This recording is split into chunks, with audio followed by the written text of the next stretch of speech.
एक ही साड़ी से दोनों काम चलाया करते हैं। बाहर स्वागत के लिए भाई बहनों पहले कितना अभावग्रस्त जीवन था। पहले उड़ने की इतनी सुंदर व्यवस्था नहीं थी। आज तो कैसे कहें, आज तो एक एक बहन के पास सैकड़ों सैकड़ों साड़ियां रहती हैं। आज का तो अद्भुत समय है। पहले एक जोड़ी जूता जब आदमी जीवन में बनवा लेता तो पूरा का पूरा जीवन पार हो जाता, पूरा का पूरा जीवन पार हो जाता। आदमी वैसे वो जूता नहीं पहनता, जब कहीं नात रिश्तेदारी में जाता तब जूता को लाठी में टांग करके जाता। लाठी समझ रहे, उसमें टांग लेता था, कंध से बड़े से रख लेता। जब गांव के किनारे पहुंचता, मोहल्ले में पहुंचता, शहर में पहुंचता, तब जूता को लाठी से उतार करके पाँव में डाल देता, पाँव में पहन लेता। जितने दिन वहां रहता पोज बनाए रहता। अगले दिन जब वहां से विदाई होती, जैसे गांव से मोहल्ले से बाहर होता, वैसे खट से जूता पाँव से लाठी में आ जाता। कितना अभावग्रस्त जीवन था सर। आप विचार करें, पहनने ओढ़ने की इतनी दिव्य व्यवस्था नहीं थी। लोग आगी जलाते, किस्सा कहानी करते, पूरी की पूरी रात बिता दिया करते थे साहब। पर आज ऐसा नहीं रहा। आज का तो समय कुछ अलग ही है साहब। आज तो सब मैचिंग का जमाना है। हरियाणा में एक जगह शहर में कथा कहने के लिए परिवार में जाने का अवसर लगा, देखा क्या बात है साहब। आज तो लोग मैचिंग की गाड़ियां भी रखते हैं। पहले तो मैचिंग का कपड़ा, भाई लोग मैचिंग का कपड़ा तो पहनते ही पहनते हैं, मैचिंग की गाड़ियां भी रखते हैं। जिस रंग का कपड़ा पहन करके चलेंगे उसी रंग की गाड़ी में चलते हैं। बड़े शौकीन लोग हैं, एक से एक आत्माएं धरती पर हैं। सब मैचिंग का जमाना हो गया। जिस रंग की साड़ी होगी उसी रंग की चूड़ी होगी, जिस रंग की चूड़ी होगी उसी रंग की बिंदी होगी, जिस रंग की सैंडल होगी उसी रंग की पर्स होगी, जिस रंग का बूट होगा उसी रंग का सूट होगा, जिस रंग की टाई होगी उसी रंग की टोपी होगी। आज तो सब मैचिंग का हो गया साहब। पर पहले ऐसा नहीं था। पहले बड़ा अभावग्रस्त जीवन था। लोग कैसे कैसे अभाव में जीवन जीते थे। लेकिन भाई और बहनों, परिवार में बड़ा स्नेह व प्यार है, आत्मीयता थी। लेकिन आज चक्रा हुआ, बिखरा हुआ, क्या करना। देवर्षि नारद जी ने सुना कि अब ऐसा नहीं रहा। अब तो जब ठंड का समय आता है तो लोगों को इतनी परेशानी नहीं झेलनी पड़ती जैसे पहले होता था।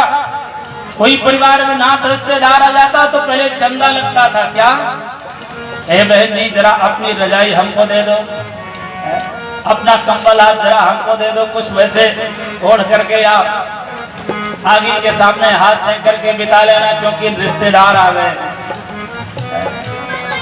अगर वो ठंड के मारे परेशान होंगे तो जा करके कहेंगे भिंड में गए थे और ठंड के मारे मर गए, तो मेरी नाक कट जाएगी। मेरी नाक नहीं, पूरे की पूरे भिंड की कट जाएगी।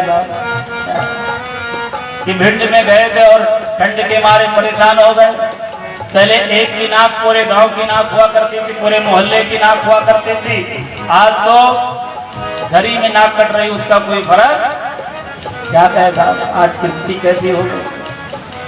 पहले कितना सहयोग और सहकार था, कितना स्नेह व प्यार था, कितनी आत्मीयता थी। विचार कर। पर देवर्षि नारद जी ने सुना ऐसा नहीं रहा। अब तो चंदा उंदा लगाने की कोई जरूरत नहीं पड़ती। आज के लोगों ने तो छोटी छोटी मशीनें बना ली है। कोई अपने प्लग में लगा देता है, कोई कमरे के अंदर ही फिट करा लेता है, बटन दबा देता है, पूरा का पूरा कमरा गर्म हो जाता है। रजाई क्या, कंबल क्या, अब तो उसमें चद्दर वद्दर भी ओढ़ने की जरूरत नहीं पड़ती। कितना अद्भुत समय आ गया था। पहले एक स्थान से दूसरे स्थान का समाचार आदान प्रदान करना होता, चिट्ठी पत्री लिखी जाती, खत लिखा जाता, छोटे डाक में डाला जाता, छोटे डाक से बड़े डाक में जाता, बड़े डाक से फिर छोटे डाक में जाता, फिर छोटे डाक से घर तक पहुंचता। समाचार के आदान प्रदान में सप्ताह से 15 दिन का समय लग जाता। लेकिन अब तो बड़ा विज्ञान का अद्भुत चमत्कार हो गया। क्या कि लोगों ने छोटे छोटे व्यवस्थाएं बना ली है। क्या मोबाइल फोन बना लिया है, ज्यादातर सब लोग अपनी जेब में रखते हैं। अब उसमें एक दो बटन दबाते हैं कि सीधे वीडियो कॉलिंग बात करते हैं साहब, फेस टू फेस बात करते हैं। अब कितनी दिव्य व्यवस्था हो गई।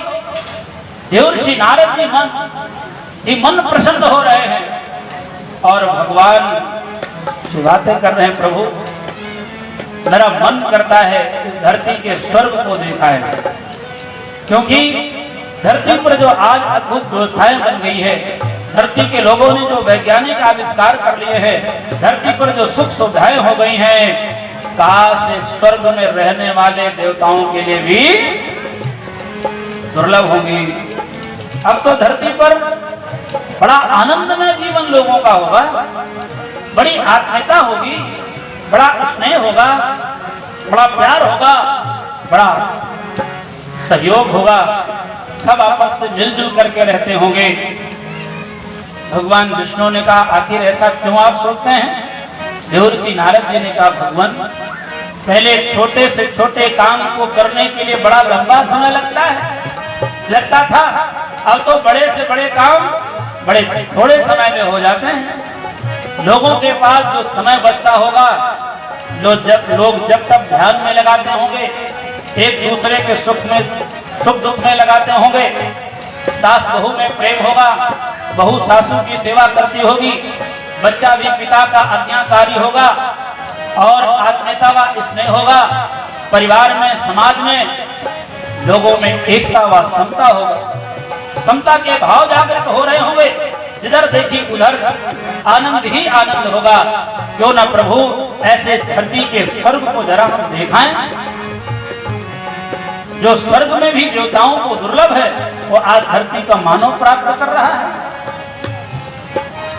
देवर्षि नारद जी ने जैसे इस बात को कहा, भगवान विष्णु ने कहा नारद जी आखिर आपको रोकने वाला कौन?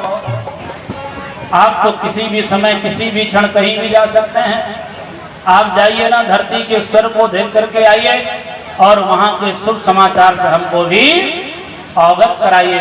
कहते हैं देवर्षि नारद जी भगवान विष्णु को प्रणाम करके चल पड़े, वहां से आकर के यहाँ मृत्यु लोक में एक स्थान पर उतरे, एक स्थान पर खड़े हुए। उन्होंने दुनिया को देखने के लिए जैसे कदम आगे बढ़ाया, जैसे उनके मन में एक विचार आया, कहा कि दुनिया का हर काम करने से पहले भगवान का दर्शन कर लेना, भगवान का दर्शन कर लेना चाहिए। कहिए कि नहीं चाहिए साहब?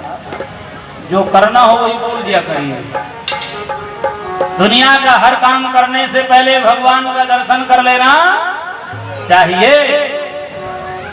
अब आप क्या करते मन ही जाता, पर पहले का नियम था कि सुबह उठ करके पहले भगवान का दर्शन करते थे, नमन करते थे, प्रणाम करते थे। ये हमारी भारतीय संस्कृति थी। हम जिनको प्रभु श्री राम कहते हैं, भगवान राम कहते हैं, सुबह उठते थे तो वो भी अपने भगवान को सबसे पहले प्रणाम करते थे, नमन करते थे। भाई बहनों, भगवान किसे कहते हैं? भगवान माने कौन? जो हमारी इच्छाओं की पूर्ति ना करे, हैं? किसे मानते भगवान? जो हमारी कामनाओं की इच्छाओं की पूर्ति काहे को नहीं बोलते साहब, करे, उसी को तो मानते हैं। भगवान के पास किस लिए जाते हैं? ज्यादातर लोग कामनाओं को लेकर के जाते हैं, बेटी की नौकरी लग जाए, बहू की गोद भर जाए, न जाने क्या क्या कामनाएं साहब, हमारा रोग दूर हो जाए। भगवान को उसी को मानते ना जो हमारी इच्छाओं की पूर्ति। अब आप खुद से विचार करें, जब हम आप छोटे से थे, हमने अपनी माँ से जीत किया, कहा क्या खीर खाएंगे?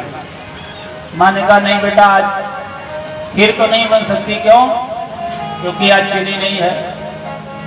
नहीं हम तो आज ही खीर खाएंगे। अरे बेटा दूध भी नहीं है। नहीं हम तो आज ही खीर खाएंगे, अभी खीर खाएंगे। हमने आपने जिद किया तो माँ ने खीर खिलाया कि नहीं खिलाया? घर में दूध नहीं रहा होगा तो डब्बू की अम्मा से मांग के लाए होंगे, लेकिन माँ ने खीर खिलाया कि नहीं खिलाया? पिता साहब ने जिद किया कपड़ा लेंगे, सूट लेंगे। पिता ने कपड़ा दिलाया कि नहीं दिलाया साहब? बेचारे खुद फटा पहने रहे होंगे, लेकिन हमारे आपके लिए उन्होंने व्यवस्था बनाई, हमारी पढ़ाई लिखाई की व्यवस्था बनाई, हमारे हर इच्छाओं की पूर्ति करने के लिए वो निरंतर प्रयासरत रहे। जो हमारी श्रेष्ठ इच्छाएं थी, श्रेष्ठ कामनाएं हुई, उनको पूरा करने के लिए हर माता पिता अपने सामर्थ्य भर प्रयास करता है। कोई माता पिता ये नहीं चाहता कि हमारा बच्चा अभाव में रहे। हर माता पिता चाहता है कि इतना कमा करके और इतना बना करके अपने बच्चों के लिए जाएं कि उनको जीवन में किसी के सामने हाथ पसारने की, हाथ फैलाने की जरूरत ना पड़े, इतना बना करके जाएं। हमारे आपके भगवान हुए कि नहीं हुए? हुए कि नहीं हुए? भाई बहनों, हमारे माता पिता, हमारे जीते जी हमारे भगवान हैं।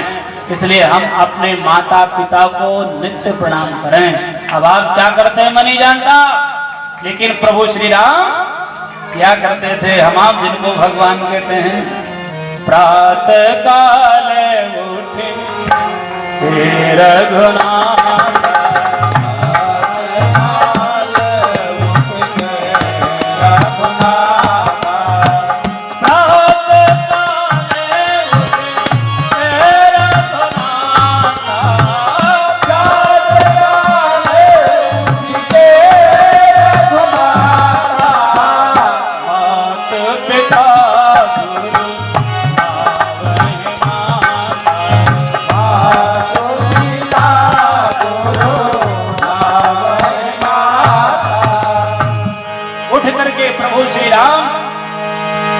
सबसे पहले अपने माता पिता के चरणों में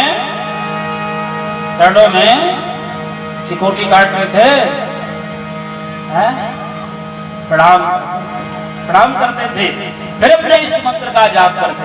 भाई बहनों, इसलिए यह क्रम अपने जीवन का हम सब देख रहे हैं। सुबह उठे तो अपने जीते जी भगवान, अपने माता पिता को, अपने सास ससुर को प्रणाम करें। यदि यहाँ भिंड में बैठी हुई माँ हमसे प्रसन्न नहीं है, तो वैष्णो देवी में बैठी हुआ माँ, चंडी देवी वाली माँ, कोई हमसे प्रसन्न होने वाली नहीं है। भाई बहनों, यहाँ की माँ यदि हमसे प्रसन्न नहीं है तो दुनिया की कोई माँ हमसे प्रसन्न होने वाली नहीं है। इसलिए निवेदन करते हैं कि अपने माता पिता को नित्य प्रणाम करें, माँ का सम्मान करें, पिता का सम्मान करें। ये क्रम अपने जीवन का बनाएं। बाप क्या करते हैं मैं नहीं जानता, खुद से विचार करना, लेकिन ये क्रम जीवन का होना चाहिए। सबसे पहले उठ करके दुनिया का हर काम करने से पहले भगवान का दर्शन करना चाहिए। पर कैसे कहे, आज नहीं हो पाता। माँ बच्चों से बार बार कहती है, बेटा 2 अगरबत्ती गायत्री माता के पास जला दिया करो, शंकर जी को 1 लोटा जल चढ़ा दिया करो, बिटिया भगवान को प्रणाम कर लिया करो, 24 बार गायत्री महामंत्र का जाप कर लिया करो। लेकिन बिल्कुल बच्चे हमारे घर के जो हैं ध्यान नहीं देते।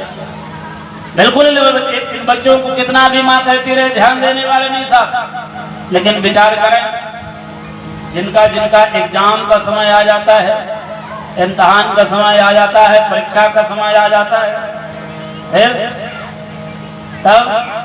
तब क्या बात है साहब।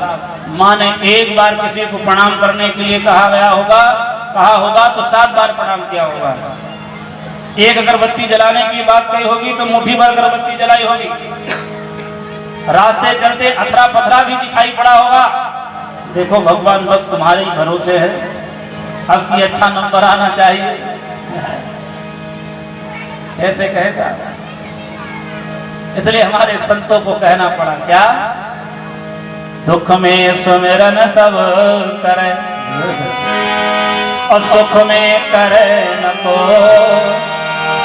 जो सुख में सुमिरन करे तो दुख काहे को हो। यसे आवत रामचंद्र की जय, बाबत रामचंद्र भगवान की जय, और विद्यापरायण भगवान की जय। यह जीवन का क्रम होना चाहिए।